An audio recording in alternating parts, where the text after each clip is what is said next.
'Raja the great' వచ్చేసి మీకు first break. Biggest అవునండి. బ్రేక్ అనుకోవచ్చు అంతే కదా! అవును. సో, ఆ మూవీ విశేషాలు అనిల్ రావిపూడి గారు హ్మ్. సో, ఏది చూసి మీకు ఆ ఛాన్స్ ఇచ్చారు? యాక్చువల్లీ నిజంగా నా లైఫ్ టర్నింగ్ అయితే డెఫినెట్‌గా సాయి కృష్ణ గారండి. హ్మ్. సాయి కృష్ణ గారు అనిల్ రావిపూడి గారి దగ్గర ఇది రైటింగ్ దీనిలో ఉంటారు. ఓకే.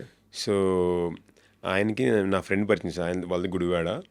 సో, పరిచయం చేయటం, "అన్న ఇలా ట్రై చేస్తున్నాను చాలా రోజుల నుంచి. వర్కౌట్ అవ్వట్లేదు. కొంచెం మీరేమన్నా హెల్ప్ చేసి ఏమన్నా చేయొచ్చు కదా" అంటే వెంటనే ఆయన అనిల్ రావిపూడి గారికి పరిచయం చేయటం. వెంటనే ఇమీడియట్‌గా అనిల్ రావిపూడి గారు కూడా ఈ రోల్ ఉంది కదా! బ్రదర్ రోల్ విలన్‌కి, హ్మ్. అది మనోడు చేస్తే బాగుంటుందేమో అని సాయికృష్ణ గారు అని చెప్పడం. ఆయన అప్పుడు ఎడిట్ షూట్‌లో ఉన్నారు. హ్మ్. అవునా! మనం ఇలా చూసారంతే. ఓకే. చేసేద్దాం అని చెప్పి అంతే, అంత ఫాస్ట్‌గా అయిపోయింది. ఫాస్ట్‌గా అయిపోవడం, నేను ఆ బట్ అది రోల్ చాలా చేయడం ఇంపార్టెంట్ రోల్. చాలా చాలా ఇంపార్టెంట్ రోలు. తమ్ముడు డైరెక్ట్ క్యారెక్టర్. ప్రకాష్ రాజ్ గారితో హ్మ్. ఉంటుంది కాంబినేషన్. అవును.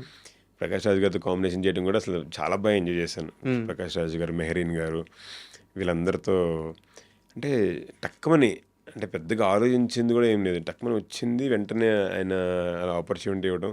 అది బిగ్గెస్ట్ బ్లాక్ బస్టర్. ఇప్పటికీ సినిమాలు అది టీవీలో వస్తూనే ఉంటుంది, జనాలు చూస్తూనే ఉంటారు. ఇప్పుడు నేను బయటకు వెళ్తే ఫస్ట్ రాజా ది గ్రేట్‌లో చేశారు కదండి అని అడుగుతారు కొంతమంది. So the all credit goes to Sai Krishna గారు. సార్ ఇక్కడ ఒక అంటే స్ట్రెయిట్‌గానే అడుగుతాను. ఇప్పుడు అనిల్ రావిపూడి గారు గాని, లేదా సుకుమార్ గారు గాని కలవడానికి లేట్ అవ్వచ్చేమో గాని, కలిసిన తర్వాత వాళ్ళు చూసి ఈ క్యారెక్టర్‌కి మనోడు వర్కౌట్ అవుతాడు అంటే మీకైనా, వేరే వాళ్ళకైనా ఇమ్మీడియేట్‌గా ఛాన్సులు ఇస్తున్నారు. మీరు అవును. చెప్పిన దాన్ని బట్టి. అవును. అవును. బట్ నా స్ట్రెయిట్ క్వెషన్ ఏందంటే, అంత మంచి క్యారెక్టర్‌లు చేసిన తర్వాత 'రాజా ది గ్రేట్' కానీ, లేదా 'పుష్పలో' ఆ క్యారెక్టర్ గాని, తర్వాత మిగతా మేకర్స్ ఛాన్సులు ఇవ్వడానికి ఎందుకు లేట్ అవుతుంది? ఎక్కడ ఈ సమస్య? అంటే మీరు మీ కెరీర్ ముందుకెళ్ళాలంటే దీన్ని రిసాల్వ్ అవును. పాయింట్ ఏదో తెలియాలి గదా! హ్మ్. సో, ఇప్పుడు 'పుష్ప' సినిమా జూసాము. అద్భుతమైన దమ్మారెడ్డి పాత్ర అద్భుతంగా హ్మ్. వచ్చింది. సో, అలాంటి ఆర్టిస్ట్‌కి ఎత్తున్నారు. మంచి గుడ్ లుకింగ్ ఉంది. ఏ రోల్ అయినా చేయగలరు. యాక్టింగ్ బాగుంది. అలాంటి ఆర్టిస్ట్‌కి అవకాశం రాకపోతే ఇక్కడ సర్వైవింగ్ ప్రాబ్లమ్ అవుద్ది కదా! చాలా యాక్టర్స్‌కి. చాలా ప్రాబ్లమ్. ఎందుకు ఈ బ్రేక్ పడుతుంది? అదే అసలు పెద్ద అర్థం కాని క్వెషన్ అండి. యాక్చువల్లీ మేము నేను ఎంత హీరోగా చేసినా, ఏం చేసినా ఐ గో టు ఆఫీసెస్, హ్మ్. కలవడానికి ట్రై చేస్తాం.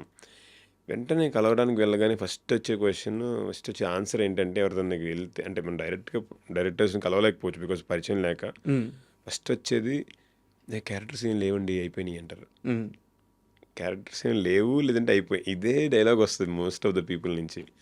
సో, అది అంతకుమించి మనం ఎక్కువగా పుష్ చేసి దాన్ని ఇవాల్యుయేట్ చేయలేం. హ్మ్. సో, బికాజ్ మేబీ వాళ్ళకి ఆల్రెడీ మైండ్‌లో కొంతమంది ఉన్నారా? లేదంటే మనం చేయలేమని ఫీల్ అవుతున్నారా? I don't know.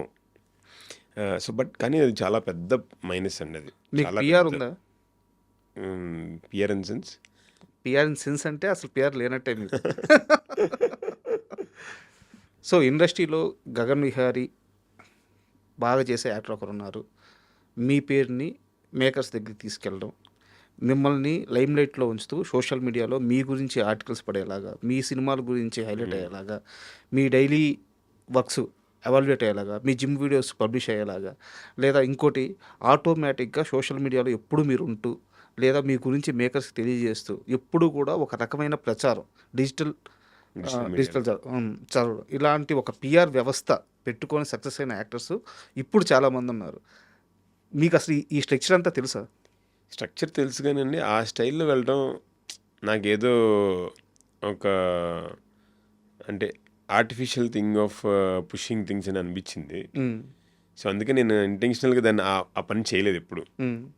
So, something మన టాలెంట్ నుంచి ఓకే. ఆహ్, ఇప్పుడు నా టాలెంట్ చూసి చేసిన దానికిను ఇలా పీఆర్ ద్వారా పుష్ చేసి ఏదో వచ్చిన రోల్‌కి చాలా డిఫరెన్స్ ఉంటది. ఇప్పుడు నేను చేసిన మీరు అన్ని రోల్స్ చూస్తే దానిలో ఒక చిన్న డెప్త్, ఓకే. ఇది బావుంది, బావుంది. ఆ కైండ్ ఆఫ్ ఇది ఉంటది. బట్ నేను అనుకుంటున్నాను. Maybe I might be wrong. హ్మ్. బట్ ఏదో నార్మల్‌గా అతను కనిపిస్తున్నాడు రా! అతన్ని పిలవండి. అతన్ని చేసేద్దాం. అంటే మీకు మూవీ నుంచి రిజల్ట్ ఏది బయటికి రాదు. కరెక్ట్. హ్మ్. కనబడతాను. నాకు రోల్ చాలా వస్తాయేమో. బట్ దాని నుంచి వచ్చే అవుట్‌పుట్ వేరే ఉంటుంది. మీరన్నదానికి నేను ఒక ఎక్స్‌టెన్షన్ సమాధానం చెప్తాను. ఒక ఎక్స్‌పీరియన్స్.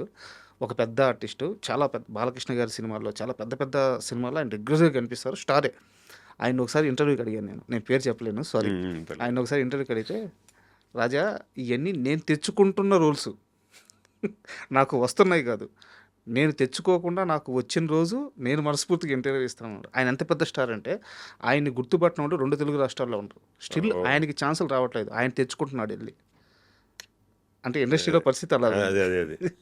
అదే అండి. మీరన్నయన్నీ చెయ్యొచ్చు. హ్మ్. అన్నీ మనం ఐడియా ఉంటది కానీ, but I feel it is artificial. హ్మ్. నువ్వు అంత చేస్తే ఇంక అదే ఉంటది తప్ప నెక్స్ట్ ఇప్పుడు గ్రోత్ ఫ్యాక్టర్ ఎక్కడొస్తది? ఒక ఒక పర్సన్ రీసెంట్‌గా నన్ను ఒకతను కలిసాడు. ఎక్కడో రూరల్ ప్లేస్ ఒక చిన్న టెంపుల్‌కెళ్ళాననమాట. అక్కడికొచ్చి ఒకతను ఆయన స్థపతి. మన గుళ్ళు కడతారనమాట ఆయన. ఓకే. కన్‌స్ట్రక్ట్ చేస్తారు. ఆయన నా దగ్గరికొచ్చి, "సార్ మిమ్మల్ని స్క్రీన్ మీద చూడగానే నాకు ఒక చిన్న పులకరింత వస్తది నా బాడీలో" అన్నారు. హ్మ్. అంటే ఏంటండి అంటే ప్రకాష్ రాజ్ గారిని చూసినప్పుడు లేదంటే ఎవరినో చూసినప్పుడు నాకు అది వస్తది. మిమ్మల్ని చూస్తే అది వస్తదని అన్నారు. సో నేను ఏది పడితే అది చేసినా అది రాదు సార్. సో సంథింగ్ వాళ్ళు డైరెక్టర్స్ ఫీల్ అవ్వాలి. నేను ఫీల్ అవ్వాలి. చేసినప్పుడు నిజంగా ఆ టైం మనకి ఇచ్చినప్పుడు డెఫినెట్‌గా ఎవరు ఈ సినిమా చూసినా ఆ క్యారెక్టర్‌ని అయితే మర్చిపోరు. హ్మ్. సో నేను ఆర్టిఫిషియల్‌గా ఏదో జిమ్ వీడియోలు పెట్టి, ఆ వీడియోలు పెట్టి నేను చాలా డ్రెస్సులేసి ఫోటో షూట్లు చేసినంత మాత్రాన హ్మ్. ఓకే. అతనున్నాడు. అప్పటికి పుషింగే. హార్డ్ పుషింగే అది. హ్మ్. సో, ఎన్ని రోజులు పుష్ చేస్తాం? కరెక్ట్. మీరనేది కరెక్ట్. ఎన్ని రోజులు పుష్ చేస్తాం? అంటే ఇప్పుడు ఒక మీ వ్యక్తి వచ్చి మిమ్మల్ని గుర్తుపెట్టి అలా అన్నాడు ఆ! అంటే ఎందుకంటాడు? అతను మీ జెన్యూనిటీ అది. అదే. మీ జెన్యూన్ కష్టము అది అలా రిజిస్టర్ అవుతుంది. బట్ 'గగన్ విహారీకి' ఇండస్ట్రీలో గాడ్ ఫాదర్ నానినా? హీరో నాని గారా? సార్ నిజంగా చెప్పాలంటే నన్ను అందరూ చాలా ప్రేమించారు. అందరూ మంచి ఆపర్చునిటీస్ ఇచ్చారండి. హ్మ్. ఇప్పుడు అనిల్ రావిపూడి గారు ఉన్నారు. బిల్లగానే ఇచ్చారు. సుకుమార్ గారు ఇచ్చారు. అంటే మేబీ టైం పట్టుతుంది. బట్ నాని గారు ఆయన ఎంతో బాగా చూసుకున్నారు. అంటే నేను 'నిన్ను కోరి'లో చేసి అప్పుడే పరిచయం ఆయనకి. హ్మ్. చూసి తర్వాత 'కృష్ణా జినేద్దాం' లాంటి సినిమా నాకు మెయిన్ రోల్‌గా వచ్చింది. త్రూఅవుట్ ది విలన్‌గా. సో అందరూ చాలా పుష్ చేశారు. I don't want to say specific names. Hmm. But at the same time Nani garu కూడా చాలా చాలా లవ్ చూపించారు ఆయనతో వర్క్ చేసినప్పుడు గానీ, సరదాగా మేము ఇట్లా చేస్తే బాగుంటుంది, అట్లా చేస్తే బాగుంటుంది ఆయన నాకు సజెషన్స్ ఇచ్చేవాళ్ళు. So that's a good moment. But ఆయనతో ఎక్కువ మింగిల్ అవ్వడానికి కుదరలేదు. హ్మ్. ఆయన ఉన్న బిజీ షెడ్యూల్స్‌కి. అంటే ఒక చిన్న మూమెంట్ చెప్పండి. ఏదన్నా నాని గారితో మీకు గుర్తుండిపోయే ఒక మూమెంట్ సెట్స్‌లో గాని, హ్మ్. షాట్ తీసేటప్పుడు గాని, ఆయన ఇచ్చిన ఇన్‌పుట్స్ గాని ఏదో ఒకటి. ఒక చిన్న మూమెంట్ చెప్పండి నాని గారితో. యాక్చువల్లీ ఆహ్, నేను ఇది 'నిన్ను కోరి' చేసినప్పుడు ఫస్ట్ టైం ఆయన కలవడం అనమాట. చేసి చూసినంత ఆయనకు బాగా నచ్చింది. తర్వాత నాకు లాస్ట్‌లో తెలిసింది 'కృష్ణా జంతువుల్లో' ఆయన రిఫర్ చేశారు నన్ను ఆ రోల్‌కి. హ్మ్. రోల్ చేసిన తర్వాత ఫస్ట్ డే వెళ్ళాము. ఫస్ట్ డే పొలాచిలో షూట్ జరుగుతుందనమాట. అప్పుడు 'నిన్ను కోరి'లో కూడా ఫైటే జరుగుతుంది స్టార్టింగ్. హ్మ్. ఇక్కడ కూడా ఫైటే చేస్తున్నాం. ఏంటే ఎప్పుడు తల్లిదండ్రులు నువ్వు నాతో అని ఆయన జస్ట్ ఫన్ చేశారన్నమాట. హ్మ్. అన్న తింటే తిన్నాను సినిమా హిట్టే కదా అని అన్నా. సో దట్ ఈస్ చాలా బాగుంటారండి. నాని గారు ఆయన టైమింగ్ అది బాగుంటుంది. అండ్ మిగతా హీరోల్లో మీకు బాగా ఎంకరేజ్ చేసిన హీరో నాని గారు కాకుండా ఇంకెవరి పేరు చెప్తారు? హీరోస్లో అంటే అల్లు అర్జున్ గారు. అల్లు అర్జున్ గారు. యా హ్మ్. అల్లు అర్జున్ గారు చాలాసార్లు అండి. యాక్చువల్లీ నేను 'దమ్మారెడ్డి' రోల్‌లో మీరు చూసారు కదా! అవును. 40 ఇయర్స్ ఏజ్ అదంతా ఉంటది. బట్ ఏమైందంటే ఒకరోజు ఆగస్ట్ 15థ్ ఫ్లాగ్ హోయిస్టింగ్ చేయాలి. హ్మ్. సో ఫ్లాగ్ హోయిస్టింగ్ కోసం సెట్ దగ్గర పుష్ప సెట్ బయటే ఫ్లాగ్ హోయిస్టింగ్ ఎర్లీ మార్నింగ్ పెట్టేసిన తర్వాత షూట్‌కి వెళ్దామని అనుకున్నాం ప్లాన్. హ్మ్. సో ఆ రోజు నేను మేకప్ ఏం లేకుండా జస్ట్ ఇంటి నుంచి వచ్చిన తర్వాత డైరెక్ట్‌గా ఫ్లాగ్ హోయిస్టింగ్‌కి వెళ్ళాను. చూసారు నన్ను. "నువ్వేంటి? నువ్వేంటి ఇట్లా ఉన్నావు" అన్నారు. అవును సార్. మేకప్ వేసుకోకపోతే ఎట్లా ఉంటుంది? "సూపర్ ఉన్నావు నువ్వేంటి? నువ్వు హీరోగా చెయ్యి. హ్మ్. ఇమ్మీడియట్‌గా నువ్వు హీరోగా చెయ్యి. ఎన్ని కాదని" అన్నారు. సార్ ఎందుకులేండి సార్ అని ఏదో అలా దాటేసాననమాట. హ్మ్. దాని తర్వాత ఆయన రిపీటెడ్లీ 10 టైమ్స్ చెప్పారండి. అబ్బా! నేను అసలు ఏ హీరో అంటే చాలా మందితో వర్క్ చేస్తాం కదా! అంటే ఇంత ఓపెన్‌గా వేరే వాళ్ళు చూసి టక్కని ఆన్ ద స్పాట్ చెప్పడం హ్మ్. చాలా బాగా అనిపించింది నాకు. సో ఆయన మంచి తర్వాత నుంచి డిస్కషన్స్ బాగా ఉండేవి. నువ్వు ఈ సినిమాలని చూడు, ఇంటర్నేషనల్ సినిమా చూడు, ఇంటర్నేషనల్ ఆస్కార్ విన్నింగ్ సినిమాస్ పర్టికులర్గా చూడు, హ్మ్. ఆస్కార్ విన్నింగ్ యాక్టర్స్ ఎలా వర్క్ చేస్తున్నారో చూడు, వాళ్ళ గురించి తెలుసుకో అని అలాంటి గోల్డెన్ వర్డ్స్. అంటే నేను ఒక క్వెషన్ అడుగుతాను. మీరు తప్పుగా అనుకోవద్దు. సెట్స్‌లో ఉండే మిగతా ఆర్టిస్టులందరికీ ఆయన అంత యాక్సెస్ ఇస్తారా అల్లు అర్జున్ గారు? చాలా కూల్‌గా ఉంటారండి ఆయన. చాలా ఫ్రీగా ఉంటారు. ఎప్పుడొచ్చినా హాయిగా జోకులేస్తారు బాగా. హ్మ్. చాలా ఫన్గా ఉంటారు అసలు. మరి అలాంటి మనిషి మీద ఏయో రూల్స్ ఉంటాయని, ఉమ్. దగ్గరికి మనుషుల్ని రానియడని అసలు అంతా ఎన్ని పుకార్లు సృష్టించారు సార్. వెరీ రాంగ్ అండి ఇది. ఉమ్. అసలు మేము 40 days వర్క్ చేశాను నేను ఆయనతో. ఉమ్. 40 days అసలు ఎప్పుడు వచ్చినా హాయ్ హాయ్ హాయ్ అని చెప్పి అసలు ఎనర్జెటిక్గా ఉంటారు. అసలు ఆయన పెట్టే ఎనర్జీ కూడా సూపర్ ఉంటుంది. షార్ట్లో ఉంటున్నప్పుడు అది వేరు, కానీ మనం ఏదైనా చేస్తున్నా కొత్తగా ఏం చేస్తున్నా ఆయన తీసుకుంటారు, అసలు రిసీవ్ చేసుకుంటారు. ఏ బలి చేస్తావు, ఇలా చేస్తావు, అలా అట్లా అంటే స్పాంటేనియస్గా ఉంటుంది.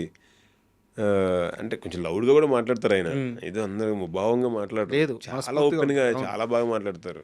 నేను మొన్న మా క్యాస్ట్ సినిమా మొన్న బర్త్డేకి కలిసిన అనమాట సార్. అవును, ఫోటో కూడా కలిసి పెట్టుకున్నారు. ఫోటో పెట్టాను కదా, ఆ రోజు కూడా మాట్లాడుతూ సార్ హీరో అయ్యాను చేశానంటే 90% షూట్ అయింది. ఇప్పుడు అర్థమవుతున్నాయి కష్టాలు, హీరో కష్టాలు అన్నారు. సో బికాస్ మనం ఉండేది వేరు, అంటే స్టార్స్ గురించి చెప్తున్నాను, స్టార్స్ ఉండేది వేరు, బయటకు వచ్చేది చాలా డిఫరెంట్ అండి. It is not at all true.